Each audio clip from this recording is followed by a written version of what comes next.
I want to start by saying thank you for tuning in to this week's episode. It means a lot to us for watching. This month's monthly focus is employment. And actually, this episode, though, is on a different thing. We're going to be talking about the sentence unseen with Project What. And we're going to have a hashtag for this episode called hashtag Project What. So before we get more into this, I want to just first give y'all a little brief information again about Chalk and some of the things we have going on at our organization. So right now we are hiring for youth between the ages of 15 up to 24. For youth between the ages of 15 and 18, they can work in our technology program, both on and off probation. We are also looking for youth 18 to 24 for our outreach department to be on probation. And then for after-school program leaders, you will be between the ages of 18 to 24. And again, that will be both on and off probation. And you could be a SF. You have to be a SF resident. Will be the mandatory requirement for that one. Also coming up, for those of you who don't already know, we have our Power Youth Movement event coming up, which is basically our conference. That is our very first conference with Chalk. Is going to be housed out of Balboa High School, and it's actually this Saturday at 11 a.m. So we're going to have a lot of great performances. There's going to be food, a lot of workshops that you can learn from and get a lot of great skills from. So please come out, tell all of your friends about this, because we're trying to get a lot more people there, and we're trying to raise awareness about this event. So please just help us by, tossing it on your Facebook maybe, and just be like, hey, I'm going to the Power Youth Movement Conference, and just tell a few people about it. All right, so now without further ado, we're going to get into the meat of the episode, which is actually talking with our staff here from Project What. So if you would like to introduce yourselves, let's get into that. Sure. So hi, my name is Arvon Williams. I am 16 years old. I attend City Arts and Technology High School, and I have been a part of Project What since June 2013. Nice. Awesome. And hi, my name is Layla Soto. I'm 15 years old, and I have been a part of Project What since June 2014. Hi, my name is Jemani. I'm 18 years old, and I've been a member of Project What since June 2012. Nice. Awesome. Nice to meet all of you. So today, just to get into this topic, our first question for you all is, what is Project What? And can you tell us a little bit about your program? Yeah, so Project What basically stands for We Are Here in Talking, which is 2.7 million children who have a parent incarcerated in the U.S. as of 2013. And our two main goals are to raise awareness about the effect on having a parent incarcerated, and to also improve services and policies that affect us. So basically that's what we do. Wow, awesome. So how does this affect each of you personally?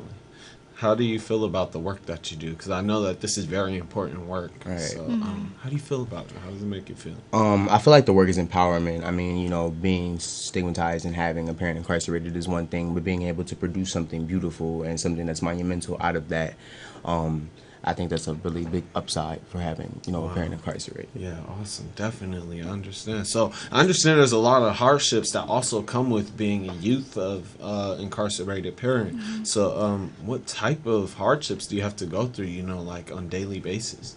If y'all be open to discuss some of that with us. Sure.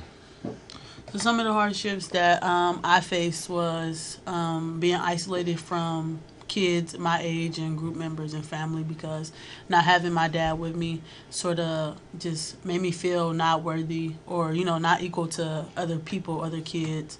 So yeah, just being isolated for me. Yeah, definitely.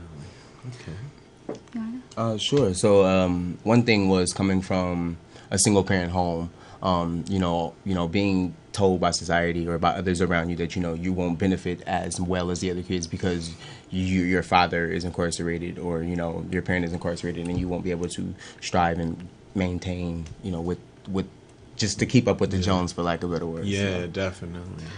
So echoing off of what he said, basically, being in a one-parent home, having other siblings with you, it basically, for me personally, it made me feel like I had to become another provider for the family. It basically meant stepping up to the plate and being another rock of the family, try to hold everything down. So that's one of the hardships that I had to go through. Wow, so it sounds like y'all all experience a lot of pressure day in and day out in your life, just having to deal with, understanding that your parents are in incarceration and that your youth will have to move forward each day to achieve y'all dreams and stuff too. Mm-hmm. Wow. Wow. All right, so I just wanted to, for a second, say to all of our viewers out there, just how important this is, the work that they're doing. It's because they're not the only youth. I mean, we have 3 youth right here in front of us who have, experienced this, day in, day out hardships with having an incarcerated parent.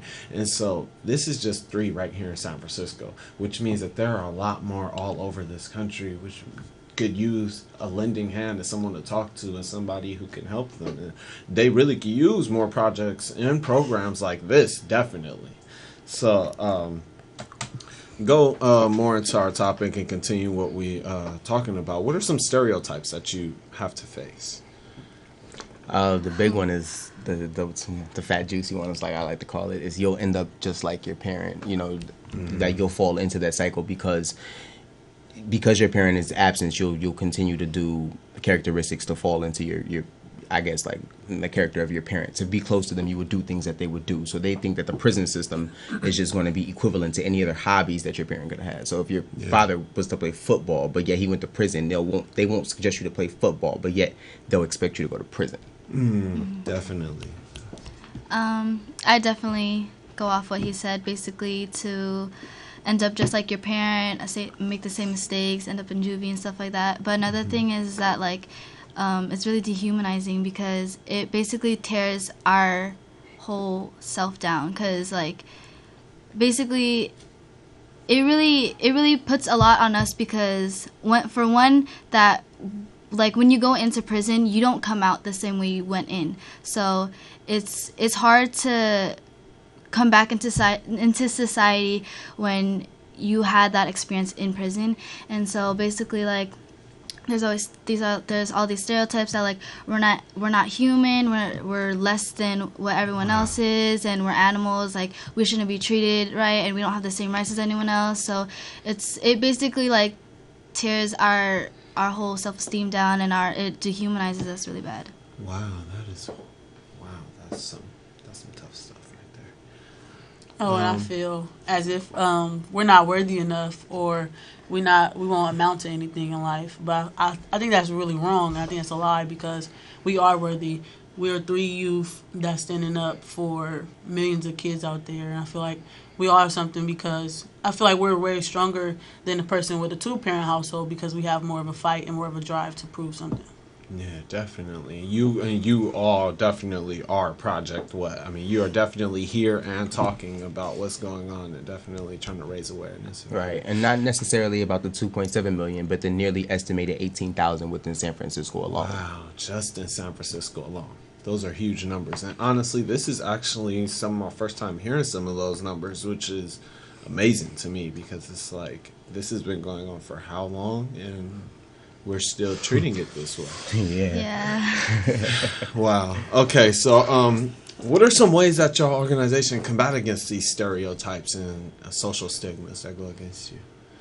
Well, like we said when we were discussing this earlier, is that the proof is in the pudding. So, like, we do a lot of policy recommendations. We go to the Senate, we go to Sacramento, we lobby, we do all of these things that we're supposed to do to probably, make a name for ourselves. Nice.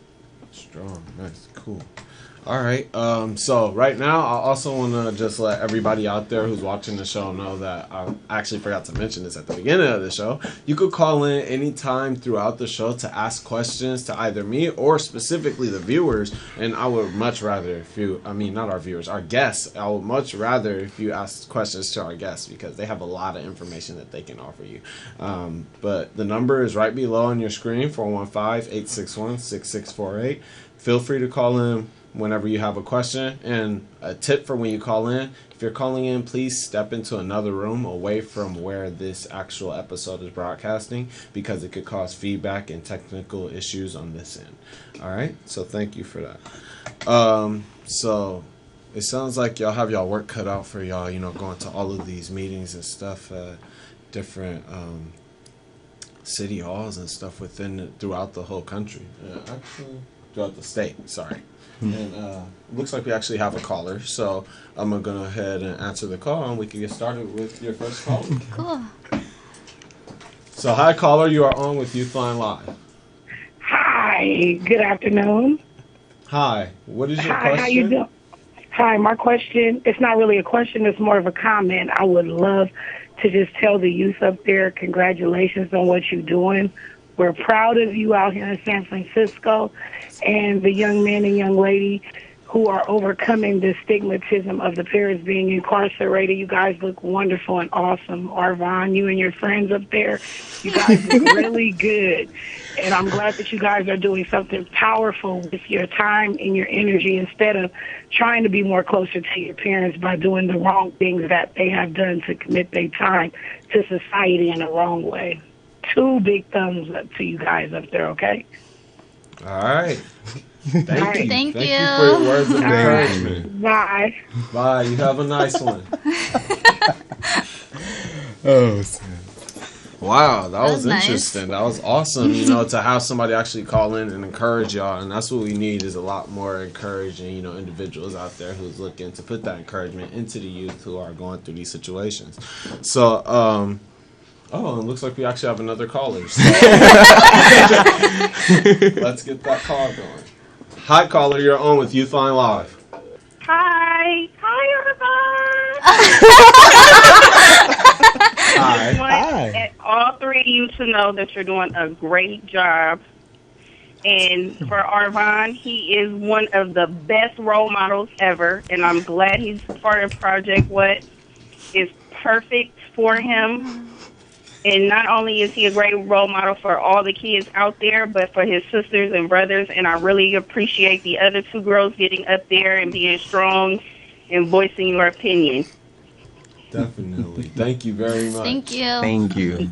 Thank you. You guys have a good one. Okay, you too. Thank you, caller. Wow, looks like we're getting a lot of support. That's great. That's amazing. So I also understand that y'all have an event coming up to help combat against these stereotypes and social stigma. So what's that about? Yeah, so our event is on June 13th, and the ferry ride to go to Alcatraz leaves at 1 p.m.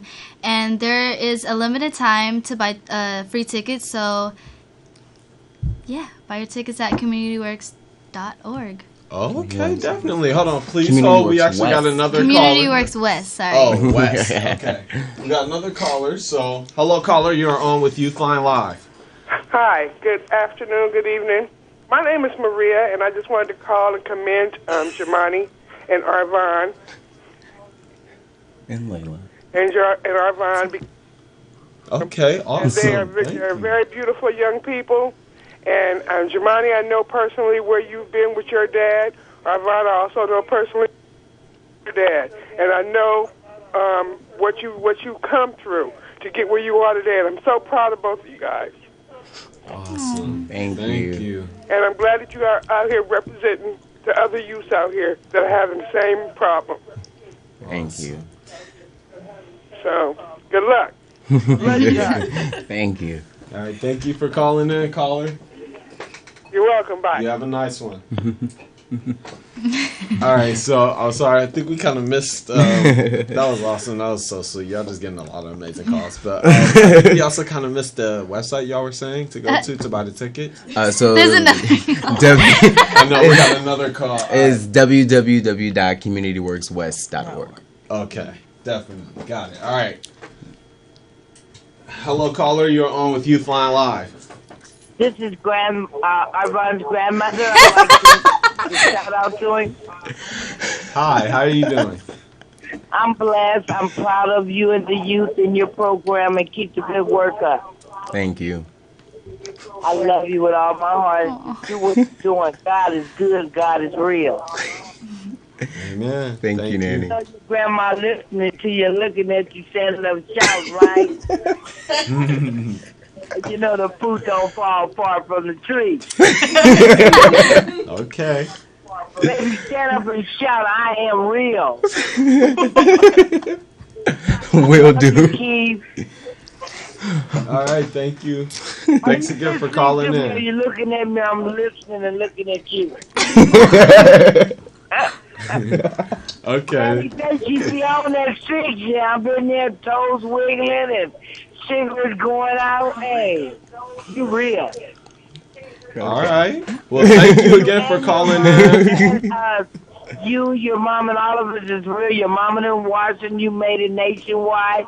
Granny lives in me, and I'm your fruit, and the tree is still going. You go, boy.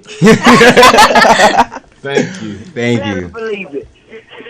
We need a lot more support from people like you. Thank you. That was very helpful. Put you guys together because God is real. Amen. Yes, All right, is. well, we're going to have to close out the call now so we can continue with the broadcast. I love you so much. Keep do the damn thing. You know I can say more, but do the damn thing. All right, thanks again for calling in. I love I'm so sorry. It's okay. So let's continue to talk about this event. So y'all gave us the website and everything. So I understand that there's going to be portraits and stuff there at this event. So what are the portraits about? So they're resilience portraits. So they're portraits that basically reflect the work that we do within Project What and what we stand for. And each portrait has its own individual story with the resilience behind it. Okay. So mine, for example, was that even though I am a young African-American man, you know, doing what I am supposed to be doing within society, what I said on my poster or on my photo was that I'm not going to. These are values that I hold myself to. That I'm going to continue to be driven and be ambitious, so that I can, you know, be the person who I am meant to be. Awesome. And this is the actual portrait that we're looking at right now, right? Yes, it is. Awesome. And there's the quote right there. It says, "Most vivid childhood memories are from those first few years I had with my father." And do you want to continue to read that? Sure. We go fishing, and he take me ride go-karts and to amusement parks. But his incarceration changed that.